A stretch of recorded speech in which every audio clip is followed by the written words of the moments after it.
Good afternoon, all of you in Ghent. I hope you enjoy the conference.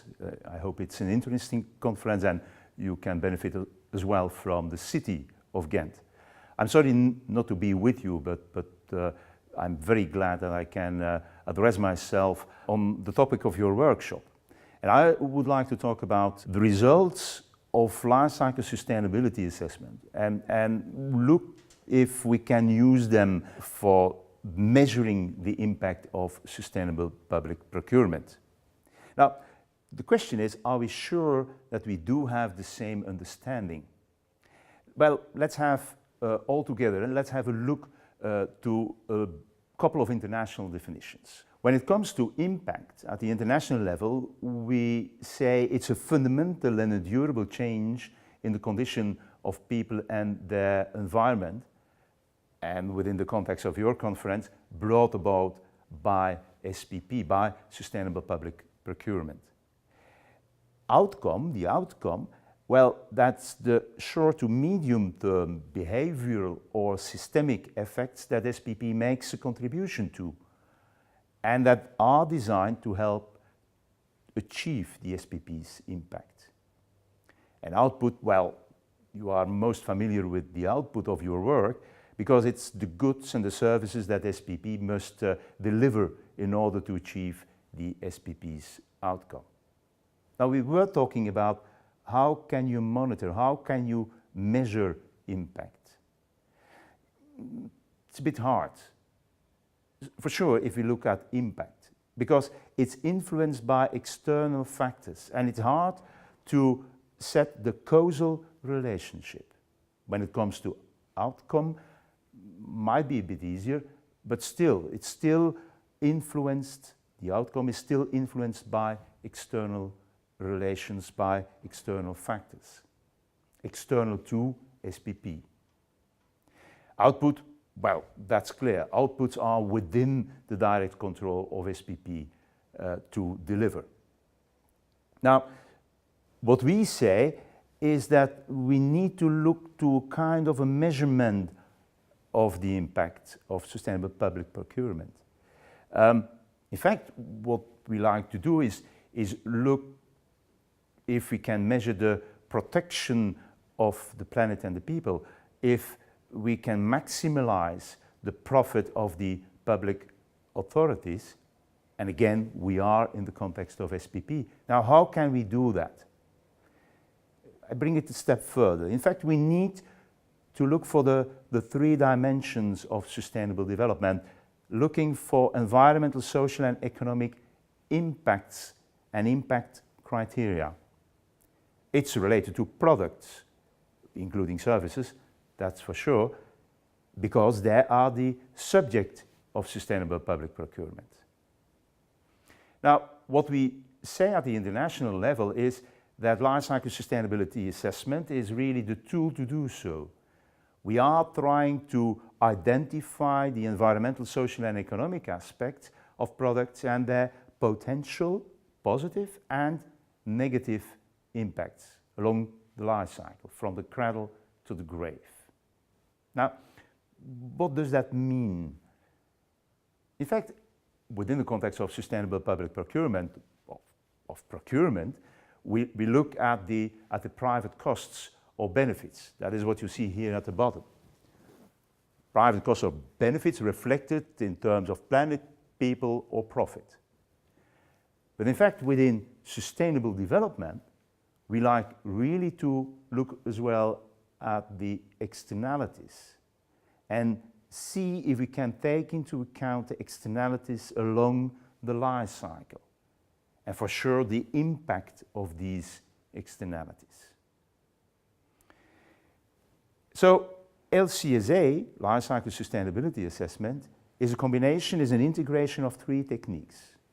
You have environmental life cycle assessment, you have life cycle costing, you have social life cycle assessment. A couple of years ago, we published an international guidance on how to do that.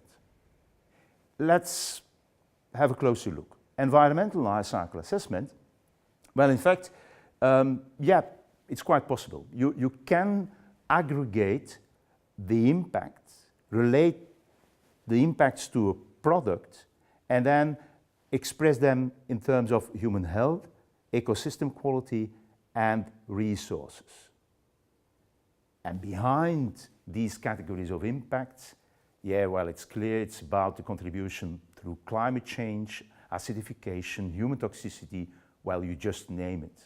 Turning to the second pillar of sustainable development, life cycle costing as a tool to look to the second pillar, the economic impact, well, that's a bit hard. We are not really used to express it in impact categories. We express it in hard currency, in euro, in dollar. And the third pillar, the third dimension of sustainable development is the social one, looking for the social impact. And again, this one is hard to set a causal relationship along the life cycle, because the data are most of the time related to the organization, they are site-specific, and most of the time of qualitative, of nature, in fact. So in terms of the social impact, a couple of years ago we published the guidelines for the social LCA in order to contribute to the full assessment of products, including services. Now, you will remember that I was talking about the organization, which is important, that I was talking also about the site-specific nature of data, and that most of the time the data are having a qualitative connotation. Now, when you talk about organizations these days, you talk about taking up social responsibility for these organizations, including enterprises. If you look at the international level, there are only a few standards which are really supported. You have the ISO 26000 laying a fundament if you work through it, if you go through it as an organization, as an enterprise. And you have the GRI, the Global Reporting Initiative, which is used to communicate to the world and let the world look to you, what you are doing in terms of social responsibility. They fit well together. And then you have a couple of others, the OECD guidelines for multinational organizations and the UN Global Compact. Now, social responsibility is so much more than only talking about the environment. You see here 7 different key issues listed under the ISO 26000 and also in the GRI guidelines. And only one of them is about the environment. You have 6 others to deal with. And that is, I think, important when you look in terms of social responsibility related possible to social impact. Now, we talk about the organization, we talk about the enterprise, but let's not be mistaken. The enterprise is situated somewhere in the value chain, is producing a product which has a life cycle from the cradle to the grave, and what the international standards are telling us is that the organization, the enterprise, should look at the sphere of influence, should look if they can do something about their relationships in terms of political, contractual, economic or other relationships, so that they can influence their suppliers, for example. And let's take it one step further. In the international, 2 international standards I was talking about, ISO 26000 and the GRI guidelines, there you have also the notion of due diligence. And just look at what is in bold on the screen. It's about the actual and potential negative social, environmental, economic impacts, the 3 dimensions again of sustainable development over the entire life cycle. And even a next step further. What are they saying about if you are not taking up social responsibility for the life cycle? Well, then you are complicit. There is the notion of complicity. So you should deal with due diligence.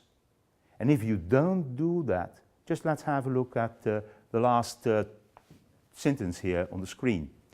An organization may also be considered complicit where it stays silent about or benefits from such wrongful actions. So let's think about several cases where somewhere in developing countries something is happening while you sell the product over here, and maybe you advocate yourself as an organization or an enterprise being socially responsible, but you don't take into account what is happening in the developing country. Let's keep that in mind. I come back to that later with an example. Measuring the impacts. I've made my point clear, and I've been reading as well on the website of this workshop that in fact it might be about embedding a mix of procedures, methods and tools in the procurement process. Well, here is my recommendation. One, if it comes to the environment, yes, you can use the results of an environmental life cycle assessment. You can identify the hotspots in the life cycle.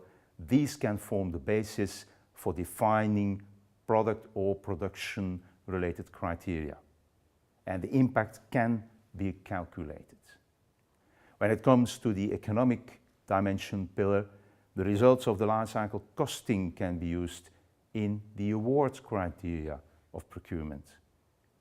The impact is a bit difficult to calculate. And when it comes to the social dimension of sustainable development, well, there you have the possibility to require an external verified GRI report as a selection criteria. The impact, it's difficult to calculate yet.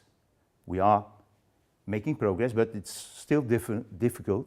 But at least by requiring a GRI report, you are influencing the outcome, the behavior of your organizations, of your enterprises, where you purchase your products or services. And I do think with this recommendation that we can try to make the difference. I was telling you about a possible example. Well, more than 1 year ago, we all remember what happened in Bangladesh in the Rana Plaza, and where in fact the life cycle, the value chain between what was going on over there in the textile factory and the products we are selling here or we are purchasing here, well, that was a relationship we didn't see before maybe. In my talk I've used a couple of sources. Well, recently we launched the Social LC Alliance, Life Cycle Alliance.